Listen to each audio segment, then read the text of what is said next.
को बचाने के लिए अल्लाह ने हमें एक कर दिया और उनके तमाम कायदी को हम खराज तहसीन पेश कर रहे हैं और इस बात का ऐलान करते हैं कि आप आगे बढ़े, जहां आपका वसीला मिलेगा कौम वहां अपना खून देने के लिए तैयार।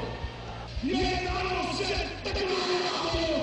एक शरीयत को शीला होगा। ईमान कितने बजाय हैं वो आम का काफी मात्रा सुंदर है, लेकिन मसला क्या है?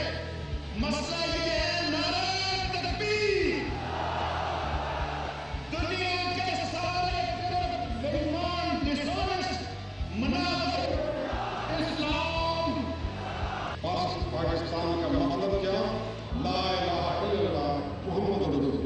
चार दाग के आलम में दिफाए पाकिस्तान और कलाम आया है।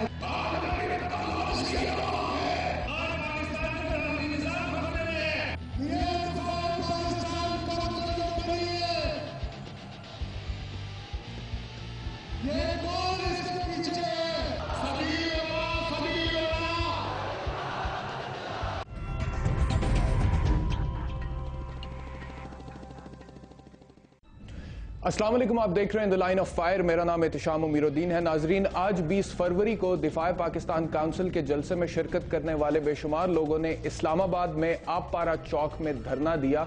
कुछ ही दिन पहले वफाकी वजारत दाखिला की जानिब से दिफाए पाकिस्तान काउंसिल से ताल्लुक रखने वाले 3 रहनुमाओं पर इस्लामाबाद में दाखिले पर 7 रोज के लिए पाबंदी लगा दी गई थी।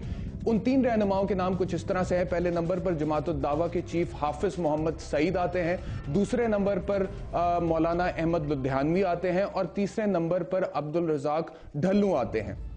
दिफाए पाकिस्तान काउंसिल का यह मौक़िफ़ है कि ये तीनों जो रहनुमा है, इन तीनों के ऊपर पाबंदी लगाना बिल्कुल गैर कानूनी और गैर आइनी है, जबकि हुकूमत ये कहती है कि अगर इन लोगों को इस्लामाबाद में दाखिले की इजाज़त दी गई तो अमन व आमा की सूरत हाल ख़राब हो सकती है। नाज़रीन, दिफाए पाकिस्तान काउंसिल का जब से क़याम हुआ है, इसके क़याम और इसकी तश्कील के हवाले से मुख्तलिफ हलकों में मुख्तलिफ सवालात उठ रहे हैं और साथ ही साथ इसके जो मकासद हैं उसके हवाले से भी बहुत से सवाल उठ रहे हैं। जहाँ तक तश्कील का ताल्लुक है, आप सब जानते हैं कि इसमें जमातुद दावा शामिल है और उसके चीफ हाफिज मोहम्मद सईद जो हैं उनके खिलाफ हिंदुस्तान की जानिब से मुबैना तौर पर 2008 के मुंबई अटैक्स का इल्ज़ाम है। इसकी तश्कील जो है उसके अंदर मौलाना अहमद लुधियानवी शामिल हैं, जिनके बारे में कहा जाता है कि पहले वो सिपाही सहाबा से उनका ताल्लुक था, जो कि एक बैंड ऑर्गेनाइजेशन है और जो फ़िरका वाराना फसादात में मुलव्वस रही है, और इसी तरह दीगर भी कुछ नाम आते हैं। लेकिन दिफाए पाकिस्तान काउंसिल का मुस्तकिल ये मौक़िफ़ है कि हमारे अंदर कोई भी कलअदम तंजीमों से ताल्लुक रखने वाला शख्स